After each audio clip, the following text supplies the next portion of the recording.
ચલો મિત્રો, આપણે આખી ડુંગળીનું શાક બનાવી રહ્યા છીએ ને ડુંગળીને બધે છોતરા ઉતારી નાખીએ છીએ અને આપણે આમાં ગ્રેવી બનાવવાની છે. આમાં ટામેટા, ડુંગળી, સિંગદાણા, આદુ અને લસણ આને પેસ્ટ બનાવવાની છે આપણે. અને આપણે જુઓ તેને ડુંગળીને તળવા માટે આપણે તેલ મૂકી દીધું છે. તો આપણે તેને ડુંગળીને સાતળવાની છે આમાં અને આની આપણે ગ્રેવી બનાવવાની છે. તો ચલો મિત્રો, હું ગ્રેવી બનાવી નાખું અને પછી આપણે તેને આખી ડુંગળીનું શાક બનાવીએ. જોઈ લો મિત્રો, આપણે ગ્રેવી કરી નાખી છે મિક્સ બધી એકની સાથે આપણે દળી નાખેલું છે અને તેલ આપણું ત્યાં ગરમ થઈ ગયું છે. તો ચલો આપણે મિત્રોને ડુંગળીને આપણે સાતળી લઈએ, કચરી તેને તળી નાખીએ.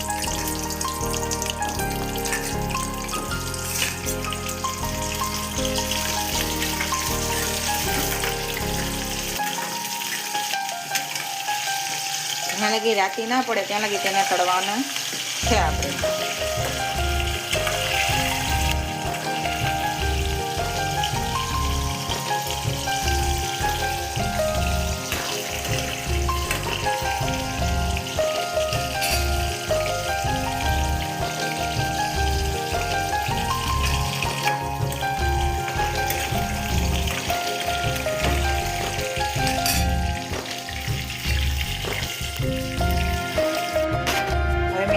આપણે તેલમાંથી ડુંગળી કાઢી નાખી છે ગ્રેવી થઈ ગયા પછી. હવે તેનો વઘાર કરીએ આપણે.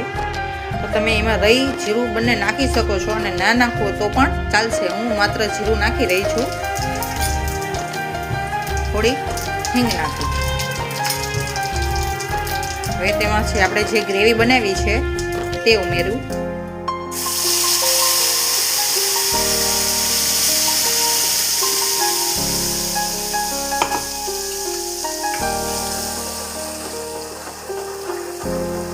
થોડી વાર સાતળવા દેવી.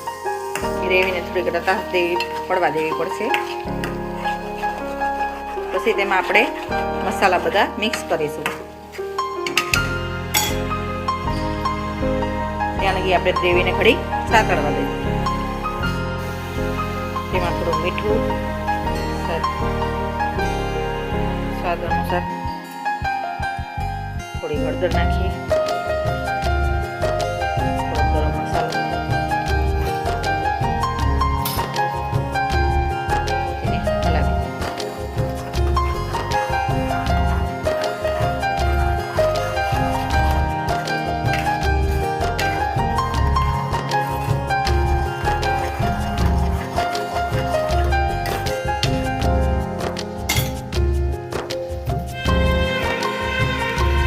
તેલ છૂટું ના પડે ત્યાં લગી આપણે તેને ગેસ ઉપર ધીમા તાપે ચડવા દેવાનું છે.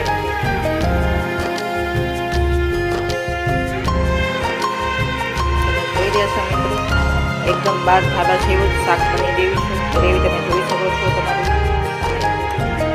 નથી બહુ પતલી કે નથી બહુ ઘટ, મીડિયમ સાઈઝની ગ્રેવી બનાવી છે આપણે. નથી અંદર કોઈ બીજા જાતના ગરમ મસાલા નાખ્યા તે ખાવામાં પણ બહુ સારું લાગશે.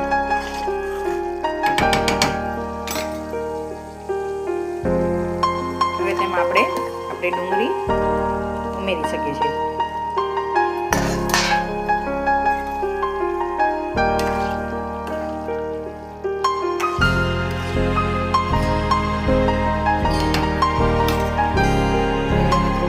આપણે આખી ડુંગળીનું શાક થઈ ગયું છે. તેલ પણ થોડું પડી ગયું છે. ગ્રેવી તમે જોઈ શકો છો. તમે જોઈ લો આખી ડુંગળીનું શાક ખાવાનું બહુ ખૂબ સરસ લાગે.